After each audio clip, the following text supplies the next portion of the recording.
Time management doctor Sudhir Dixit यांनी लिहिलेलं हे पुस्तक आहे. तर भाग 1 आपण अगोदरच पाहिलेला आहे.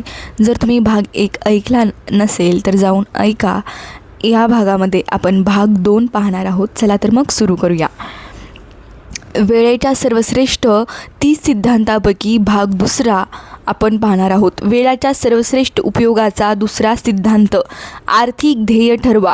ध्येय ठरवल्यामुळे तुमच्या योजनेला एक स्वरूप येते. योजनेमुळे कोणते कार्य करायचे ते ठरते. कार्यामुळे परिणाम साध्य होतात आणि परिणामामुळे तुम्हाला यश मिळते. हे सर्व ध्येय निश्चितीपासून सुरू होते. ध्येय जर निश्चित नसेल तर तुमचे यशही अनिश्चित आहे. आपल्याला कुठे पोचायचे आहे हे जर माहीत नसेल तर तुम्ही कुठेच पोचणार नाही. एखाद्या प्रवासाला जाण्यापूर्वी आपल्याला कुठे जायचे आहे हे माहीत असणे आवश्यक आहे. त्याचप्रमाणे तुम्हाला आर्थिक क्षेत्रात आपल्याला कुठे पोचायचं आहे हे देखील माहिती पाहिजे, तरच तुम्ही तिथे पोचू शकाल. जर तुम्ही तुमचे क्षितिज ठरवले नाही तर क्षितिजाला गवसणी घालण्याचे स्वप्न कसे पूर्ण करणार, त्या दिशेने प्रयत्न कसे करणार. जर तुम्हाला आयुष्यात काही करायचे असेल तर त्यासाठी ध्येय निश्चितीच हवीच. ध्येय 2 प्रकारची असतात, सामान्य ध्येय, निश्चित ध्येय. सामान्य ध्येयाचे स्वरूप पुढीलप्रमाणे असते: मी आणखी जास्त मेहनत करीन, मी माझे कार्यकौशल्य वाढवीन, मी माझी योग्यता वाढवीन इत्यादी. दुसऱ्या बाजूला निश्चित ध्येय पुढील स्वरूपाची असतात: मी रोज 8 तास काम करीन किंवा मी दर महिना 20,000 रुपये कमवीन, मी सॉफ्टवेअर डिझायनिंग कोर्स करीन. जे ध्येयाला मोजता येते ते ध्येय निश्चित असते. तुमचे लक्ष जेवढे स्पष्ट असेल तेवढी त्याच्या सफलतेची शक्यता जास्त स्पष्ट. आर्थिक ध्येय किती महत्त्वाचे असते त्याचे एक उदाहरण बघूया. एका सेल्समनची पत्नी बरेच दिवस हॉस्पिटलमध्ये होती. असे असताना देखील सेल्समनने त्याविषयी त्याच्या सर्वसामान्य क्षमतेपेक्षा जवळजवळ दुप्पट माल विकला होता. त्याला जेव्हा त्याच्या यशाचे कारण विचारले गेले तेव्हा त्याने सांगितले की त्याच्यापुढे जेव्हा हॉस्पिटलचे बिल आले तेव्हाच त्याला कळले की एवढे बिल चुकवायचे असेल तर त्याला किती माल विकावा लागेल. या उदाहरणावरून एक गोष्ट स्पष्ट होते की जेव्हा एखादा माणूस निश्चय करतो तेव्हा तो आपले आर्थिक लक्ष पूर्ण करू शकतो. यासाठी गरज आहे ती त्याच्यापुढे निश्चित ध्येय असण्याची. म्हणूनच वेळाच्या सर्वश्रेष्ठ उपयोगाचा दुसरा सिद्धांत आहे, आर्थिक लक्ष ठरवा. श्रीमंत होण्याचा अर्थ आहे पैसा असणे. अत्यंत श्रीमंत असण्याचा अर्थ आहे वेळ असणे. मार्गारेट बोनानो. आर्थिक लक्ष निश्चित करणे अगदी सोपे आहे. सर्वप्रथम तुम्हाला दर महिना किती पैसे कमवायचे आहेत ते ठरवा. मग गणिताचा वापर करून तेवढे पैसे कमवायचे ते ठरवायचे. उदाहरणार्थ, एखाद्या दुकानदाराला दर महिना 10,000 रुपये कमवायचे असतील आणि एक वस्तू विकून त्याला 50 रुपये नफा मिळत असेल तर हिशोब सोपा आहे. त्याला दर महिना 200 वस्तू विकायच्या आहेत. 10,000 भागिले 50. जर तो महिन्याला 25 दिवस काम करत असेल तर त्याला रोज 8 वस्तू विकाव्या लागतील. एकदा का हा आकडा निश्चित झाला की तो कामात टाळाटाळ करू शकत नाही. मूड नाही, बोर झालो या सबबी सांगता येणार नाहीत, कारण त्याच्यापुढे कागदावर मांडलेला हिशोब त्याला सांगता आहे की रोज एवढे काम त्याला करायचे आहे. लक्ष निश्चित झाले की तुम्हाला प्रत्येक क्षणी तुमच्या प्रगतीचे किंवा ती समाधानकारक आहे किंवा नाही याचे भान राहते. वर दिलेल्या उदाहरणाचा विचार करायचा तर 8 वस्तू विकल्यावर दुकानदाराला आपल्या त्या दिवसाचे लक्ष पूर्ण झाल्याचे समजेल, पण तसे नाही झाले तर दुसऱ्या दिवशी 8 पेक्षा जास्त वस्तू विकायच्या आहेत हे देखील लक्षात येईल. आर्थिक लक्ष 20-20 क्रिकेट मॅचच्या उद्दिष्टाप्रमाणे असते. नंतर खेळणाऱ्या टीमला आपले उद्दिष्ट काय आहेत माहिती असते. जिंकण्यासाठी प्रत्येक ओव्हरमध्ये सरासरी किती धावा करायच्या आहेत. प्रत्येक ओव्हरनंतर अपेक्षित सरासरी कमी जास्त होते. हेच आपण मासिक किंवा वार्षिक आर्थिक उद्दिष्टाच्या बाबतीतही म्हणू शकतो. आपण कुठे चाललो आहोत हे माहीत असणाऱ्या माणसाला जगातील प्रत्येक व्यक्ती बाजूला सरकून वाट करून देते. David Jordan. आर्थिक लक्ष बनवणे आणि त्या संदर्भात आपली प्रगती तपासून बघणे अत्यंत आवश्यक आहे, कारण बऱ्याच वेळा आपण या बाबतीत अनभिज्ञ असतो. आपल्याला वाटते की आपण फार मेहनत करतो किंवा यापेक्षा जास्त मेहनत करणे शक्य नाही. मात्र एक गोष्ट लक्षात ठेवा, कष्टाचा अर्थ नेहमी यश असा होत नसतो. यश मिळवण्यासाठी आपले कष्ट योग्य दिशेने होणे महत्त्वाचे आहे. आर्थिक विश्लेषणातून आपले कष्ट योग्य दिशेने होते आहेत किंवा नाही ते देखील कळते. तुमचा इनपुट किती आहे ते महत्त्वाचे नाही, तर तुमचा आउटपुट किती आहे हे महत्त्वाचे आहे. याचाच अर्थ तुम्ही किती मेहनत करता हे महत्त्वाचे नसून त्यात तुम्हाला किती यश मिळते हे महत्त्वाचे आहे. जर तुम्ही काढत असलेले पीक तुम्हाला पसंत नसेल तर जे बी तुम्ही पेरताय ते तपासून बघा. वेळाच्या सर्वश्रेष्ठ उपयोगाचा तिसरा सिद्धांत. सगळ्यात महत्त्वाचे काम सर्वात आधी करा. मूर्ख व्यक्ती जे काम शेवटी करते तेच काम बुद्धिमान व्यक्ती ताबडतोब करते. दोघेही एकच काम करतात, फरक फक्त वेळाचा असतो. बाल्तेसर ग्रेशियन यांचं हे वाक्य आहे. आपल्या दिनचर्येत बरेचदा असे होते की आपल्यासमोर जे काम येते ते आपण करायला लागतो. त्यामुळे आपला सगळा वेळ छोटी छोटी कामे उरकण्यात संपून जातो. आपली महत्त्वाची कामे फक्त याच कारणामुळे होत नाहीत की आपण कमी महत्त्वाची कामे करण्यात गुंतलेलो असतो. महत्त्वाकांक्षी माणसाने याबाबतीत जागृत राहणे, कारण यश मिळवण्यासाठी महत्त्वाचे काम आधी करणे आवश्यक असते. एक गोष्ट पक्की लक्षात ठेवा की यश हे बिनमहत्त्वाचे कामामुळे मिळत नसून महत्त्वपूर्ण काम केल्याने मिळते. त्यामुळे आपल्या कामांचा अग्रक्रम स्पष्ट ठरवा आणि बिनमहत्त्वाच्या कामात वेळ घालवू नका. म्हणून वेळाच्या सर्वश्रेष्ठ उपयोगाचा तिसरा सिद्धांत आहे, सगळ्यात महत्त्वाचे काम सर्वात आधी करा. वेळेच्या संदर्भात कामांचा अग्रक्रम करण्याचे एक उदाहरण बघूया. एक प्रसिद्ध संगीतज्ञ जेव्हा व्हायोलिन वाजवायला शिकत होत्या तेव्हा आपली प्रगती समाधानकारक नाही असे त्यांना जाणवले. याचे कारण जेव्हा त्यांनी शोधले तेव्हा त्यांच्या असे लक्षात आले की संगीताचा अभ्यास करण्याआधी त्यांचा वेळ घर साफ करणे, सामान जागेवर ठेवणे, स्वयंपाक करणे यात जातो आणि मग व्हायोलिनचा अभ्यास करायला वेळच कमी पडतो. हे लक्षात आल्यावर त्यांनी ठरवले की त्यांच्यासाठी संगीत सर्वात महत्त्वाचे असल्याने सगळ्यात आधी संगीताचा अभ्यास करायचा, त्यानंतर बाकी सारी कामे करायची. अशा प्रकारे स्वतःला शिस्त लावल्याने त्यांनी संगीत क्षेत्रात उल्लेखनीय प्रगती केली, कारण त्या आता सगळ्यात महत्त्वाचे काम अग्रक्रमाने करत होत्या. या उदाहरणावरून ही गोष्ट स्पष्ट होते की प्रत्येक महत्त्वाकांक्षी माणसाला सगळ्यात महत्त्वाचे काम सर्वात आधी केले पाहिजे. मात्र त्यासाठी कोणते काम महत्त्वाचे ते त्याला माहीत पाहिजे. त्याच्याजवळ कामाच्या अग्रक्रमाची योजना तयार पाहिजे. असे करणे अगदी सोपे आहे. एका डायरीत ए बी आणि सी असे 3 कॉलम तयार करा. ए कॉलममध्ये आपले सर्वात महत्त्वाचे काम लिहा, असे काम की जे करणे तुम्हाला अनिवार्य वाटते. बी कॉलममध्ये अनिवार्य नाही पण करणे महत्त्वाचे आहे अशा कामांची नोंद करा. सी कॉलममध्ये अनिवार्य नाही आणि महत्त्वाचे नाही अशा सामान्य कामांची नोंद करा. त्याने रिकाम्या विहिरीत रिकामी बादली सोडण्यात अख्खे आयुष्य घालवले आणि आता ती वर काढण्यात आपले म्हातारपण वाया घालवत आहे. सिडनी स्मिथ यांचं हे वाक्य आहे. दिवसाची सुरुवात एक कॉलममधल्या पहिल्या कामाने करा, म्हणजेच A1 हे काम सर्वात आधी करा. ते सर्वात अनिवार्य असेल. ते काम झाले की त्याच कॉलममधील दुसरे काम करायला घ्या. अशा प्रकारे एक कॉलममधली सर्व कामे पूर्ण करा. ए नंतर बी कॉलममधली कामे करा आणि वेळ उरलास तर सी कॉलममधील कामे करा. महत्त्वाचा क्रम ठरवताना आपल्या प्राथमिकतानुसार कामाची यादी बनवणे अत्यंत महत्त्वाचे असते. या बाबतीत रॉबर्ट जे मेकनचे हे म्हणणे लक्षात ठेवले पाहिजे. बरीच मोठी ध्येय साध्य न होण्याचे कारण म्हणजे आपण छोट्या गोष्टी आधी करण्यात वेळ वाया घालवतो. बोललेल्या किंवा लिहिलेल्या शब्दांतील सर्वात दुःखी शब्द म्हणजे मी हे काम करू शकलो असतो. व्हिटियर. वेळाच्या सर्वश्रेष्ठ उपयोगाचा चौथा सिद्धांत. प्रवासाच्या वेळाचा भरपूर उपयोग करा. यशस्वी व्यक्ती अशी कामे करण्याची सवय लावतात जी कामे अयशस्वी लोक करू पाहत नाहीत. वस्तुतः यशस्वी लोकांनाही ही कामे पसंत नसतात, मात्र आपले ध्येय लक्षात ठेवून त्यांना आवडत्या कामांपासून ते पळ काढत नाहीत. प्रत्येक यशस्वी व्यक्ती त्याच्याजवळ असणाऱ्या 24 तासांचा पुरेपूर वापर करू पाहते. त्यांच्या पूर्ण दिनचर्येच्या केंद्रस्थानी वेळाचा पुरेपूर उपयोग करणे हा विचार असतो.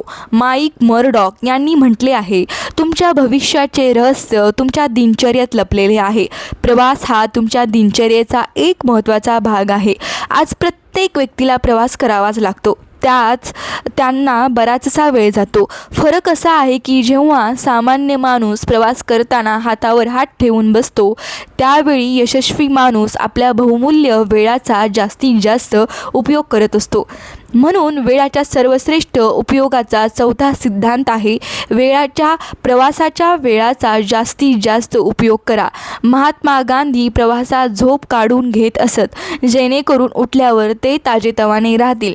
नेपोलियन जेव्हा आपल्या सेनेसोबत युद्ध करायला जात असे, तेव्हा तो प्रवासात पत्र लिहून वेळाचा उपयोग करीत. एडिसन आपला वेळ वाया जाऊ नये म्हणून एवढे जागरूक असत की रेल्वेतून प्रवास करतानाही ते प्रयोग करण्यात गुंतलेले असत. मायक्रोसॉफ्टचे संस्थापक बिल गेट्स प्रवासादरम्यान मोबाईलवर आवश्यक फोन करून वेळाचा उपयोग करतात आणि या सिद्धांताला पुष्टी देतात.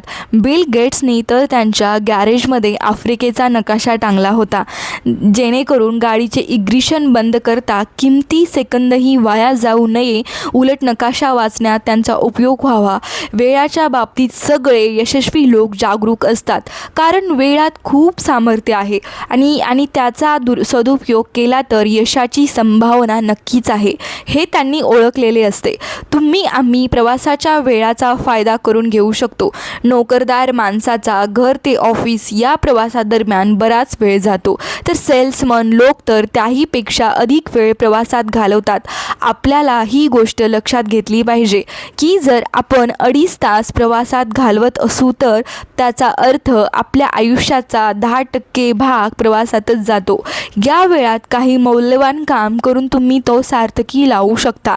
या विचित्र जगण्याचे एक विचित्र सत्य आहे. जे लोक सगळ्यात जास्त मेहनत करतात, स्वतःवर सर्वात जास्त बंधने घालतात आणि एखाद्या ध्येयप्राप्तीसाठी काही आनंददायी गोष्टींचा त्याग करतात, तेच सर्वात जास्त सुखी असतात.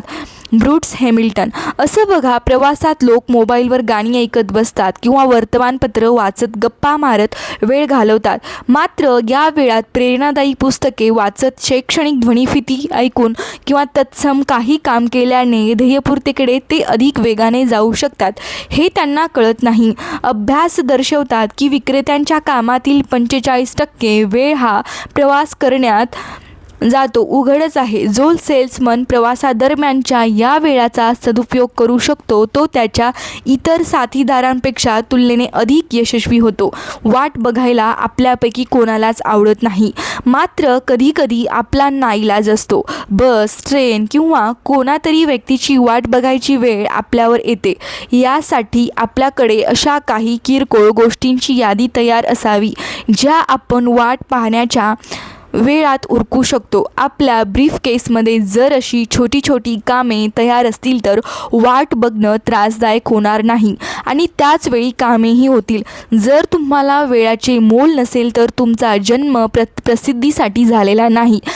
मार्किस डे वोवेनर्ग्यूज, प्रसिद्ध ब्रिटिश ॲस्ट्रोफिजिसिस्ट, अवकाश पदार्थ विज्ञान शास्त्रज्ञ हर्मेन बोंडी यांनी इतका प्रवास करावा लागे की या वेळात ते ऑफिसची कामे करून टाकत. एकदा एका युरोपियन विमानतळावर विमानाच्या उड्डाणाला विलंब झाला. त्यावेळी त्यांनी त्यांचा एक रिसर्च पेपर लिहून पूर्ण केला. याला म्हणतात प्रवासादरम्यान वेळेचा सदुपयोग. जेव्हा तुम्हाला एखादे काम करण्याची प्रबळ इच्छा होते तेव्हा वेळ मिळतोच. या बाबतीत फ्रेडरिक नीत्शे यांचे वाक्य लक्षात ठेवा, जेव्हा एखाद्या माणसाकडे ठेवायला जास्त सामान असते तेव्हा दिवसाच्या पोशाखाला 100 100 किस्से असतात. तुम्ही वेळाकडे लक्ष दिले तर वेळही तुमच्याकडे लक्ष पुरवेल. आपल्याला दररोज 2 कामांच्या मध्ये थोड्या वेळाची अवधी मिळत असतात. बहुतांश लोक तो वेळ वाया घालवतात. Charles Caleb Colton. वेळाच्या सर्वश्रेष्ठ उपयोगाचा 5वा सिद्धांत.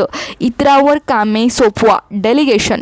छोट्या उद्योजकांना टाईम मॅनेजमेंट हा विषय म्हणजे डोकेदुखी असते, कारण छोट्या कामापासून ते मोठ्या कामापर्यंत सगळी कामे त्यांना स्वतःलाच करावी लागतात. नॉर्मन स्केरबरो यांचं हे वाक्य आहे. कोणीही माणूस एकटा सगळी काही कामे करू शकत नाही. तरीही मात्र अनेक जण स्वतः सगळी कामे करायचा प्रयत्न करतात. ते त्यात यशस्वी होत नाहीत, हे उघडच आहे. प्रत्येक व्यक्तीला असेच वाटते की आपली महत्त्वाची कामे आपणच करावीत. मात्र एका विशिष्ट पातळीवर तुम्ही पोचलात की त्यापुढे यश मिळवण्यासाठी दुसऱ्यांवर काम सोपवणे अपरिहार्य होते. व्यवसायाच्या सुरुवातीला ती व्यक्ती सारे काम स्वतः करेल, ते ठीकच आहे. परंतु एकदा का बिझनेस वाढू लागला की सहकाऱ्यांशिवाय प्रगती होऊ शकत नाही. अशा वेळी जर त्याने योग्य सहकारी शोधून त्याच्यावर काम सोपवणे, डेलिगेशन तंत्र अंमलात आणले तर तो प्रगती करू शकतो. जर तो हे करायला शिकला नाही तर भविष्यात त्याच्या प्रगतीची शक्यता धूसर होते. मात्र दुसऱ्यावर महत्त्वाचे काम सोपवणे ही गोष्ट सोपी नसते. दुसऱ्या व्यक्तीची बुद्धी, क्षमता आणि निष्ठा यावर विश्वास टाकणे सोपे नाही. मात्र मोठे यश मिळवायचे असेल तर असे करणे अपरिहार्य आहे. त्यानंतरच तुम्हाला खरे यश मिळू लागले, कारण तुमच्या कामाचा भार सांभाळायला कोणीतरी तुमच्याबरोबर असते. तुमच्याजवळ आता एक टीम तयार आहे, त्यामुळे तुम्हाला अधिक वेळ मिळतो, ज्याचा उपयोग करून तुम्ही आणखी वेगाने तुमच्या ध्येयापर्यंत पोहोचू शकता. म्हणूनच वेळाच्या सर्वश्रेष्ठ उपयोगाचा 5वा सिद्धांत आहे इतरांवर काम सोपवा. पण बहुतांश लोकांची समस्या म्हणजे ते सगळी कामे स्वतःच करायला जातात. दुसऱ्यावर काम सोपवणे त्यांना जड जाते.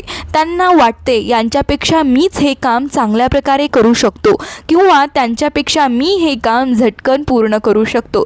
त्यांना हे समजत नाही की मोठे यश मिळवायचे असेल तर त्यांना दुसऱ्यावर काम सोपवावेच लागेल. मग ते त्यांना आवडो किंवा न आवडो. प्रगतीच्या मार्गावर एक असे वळण येते की भविष्यातील प्रगतीसाठी दुसऱ्यावर काम सोपवण्याशिवाय पर्याय नसतो. म्हणून दुसऱ्यावर काम सोपवण्याची कला शिकून घेणे चांगले. काम सोपवण्यासाठी तुम्हाला फक्त एवढेच करायचे आहे. एखादी योग्य व्यक्ती शोधून त्याच्यावर काम सोपवायचे आहे. म्हणजे ते काम चांगल्या प्रकारे करायची क्षमता आणि इच्छा असलेली व्यक्ती शोधायची. मग त्याला काय करायचे, कसे करायचे आणि कधीपर्यंत करायचे हा तपशील द्या. त्यानंतर तुम्ही त्याला किती तारखेला काम दिले आणि ते कधी पूर्ण करून घ्यायचे आहे त्याची नोंद डायरीत करा. डेलिगेशन किंवा काम सोपवणे इतके सोपे आहे. जी माणसे छोटी छोटी कामे करण्यात गुरफटलेली असतात ती माणसे मोठी कामे करू शकत नाहीत. ला रोशफुको. सोपवलेल्या कामाच्या प्रगतीवर देखरेख करणे चांगली गोष्ट आहे, पण त्यात तुमचा वेळ वाया जातो आणि समोरच्या माणसाला आपल्यावर विश्वास नाही या भावनेने वाईट वाटते. याकडेही लक्ष असू द्या. काम सोपवण्याच्या कलेत तरबेज होण्यासाठी 2 गोष्टींची गरज आहे. कोणत्या गोष्टी इतरांवर सोपवता येतील आणि त्या कोणावर सोपवता येतील ते माहीत करून घ्या. फक्त कोणतेही गुप्त किंवा अत्यंत महत्त्वाचे काम दुसऱ्यावर न सोपवता स्वतः करा. श्रीमंत लोक वेळामध्ये गुंतवणूक करतात, गरीब लोक पैशाची गुंतवणूक करतात. वॉरन बफेट यांचं हे वाक्य आहे. वेळाच्या सर्वश्रेष्ठ उपयोगाचा 6वा सिद्धांत. पॅरेटोचा म्हणजे 20/80चा नियम जाणून घ्या. कशात तरी व्यग्र असणे हे पुरेसे नाही. मुंग्यासुद्धा कामात व्यग्र असतात. प्रश्न हा की तुम्ही कशात व्यग्र आहात. पॅरेटोचा 20/80चा नियम वेळाच्या सर्वश्रेष्ठ उपयोगाच्या दृष्टीने महत्त्वाचा आहे, कारण तो जाणून घेतल्यावर तुम्ही वेळाचा आणखी चांगला उपयोग करू शकाल.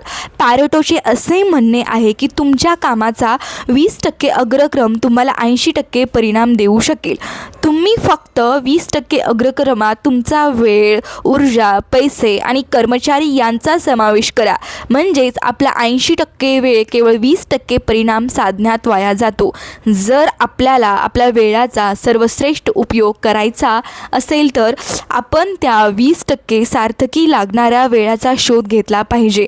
तर तो वेळ वाया जाण्यापासून शक्य तितका वाचवायला हवा. एवढेच नाही तर जो 80% वेळ घालून आपण फक्त 20% परिणाम मिळवतो त्या वेळाचाही शोध घेतला पाहिजे. यामुळे आपण सार्थकी लागणाऱ्या वेळाच्या प्रमाणे वाढवू शकतो आणि निरर्थक जाणारा वेळ कमी करू शकतो. कामाची योजना करताना जर तुम्ही पॅरेटोच्या 20/80 या नियमाचे पालन केले तर तुमचे यश कल्पनातील वृद्धिंगत होईल. याचे कारण तुम्ही कोणत्या वेळाचे तुमच्या यशात किती योगदान आहे हे सत्य समजून ती योजना आखाल. म्हणून वेळाच्या सर्वश्रेष्ठ उपयोगाचा 6वा सिद्धांत आहे पॅरेटोच्या 20/80चा नियम जाणून घेणे. पॅरेटोचा नियम आपल्याला अप्रत्यक्षरित्या परफेक्शन किंवा परिपूर्णतेचा आपण जो हट्ट असतो त्याबाबत सावध करतो. हा नियम असं सांगतो की आपण 80% काम आणि 20% वेळातच पूर्ण करत असतो. उरलेले 20% काम करण्यात 80% वेळ वाया घालवत असतो. हा वेळ वाया अशासाठी जातो कारण आपल्याला ते आदर्शरित्या करायचे असते. कितीतरी वेळा परफेक्शनचा आग्रह वेळाचे नुकसान होण्यास कारणीभूत ठरते आणि त्यामुळे त्या व्यक्तीला अपयश येते. जर तुम्हाला असे वाटत असेल की एवढी मेहनत करून देखील यश पदरात पडत नाही आहे तर तुम्ही पॅरेटोचा सिद्धांत वापरून बघा. त्यामुळे आपण कोणत्या कामावर किती कष्ट घेत आहोत ते तुम्हाला कळेल.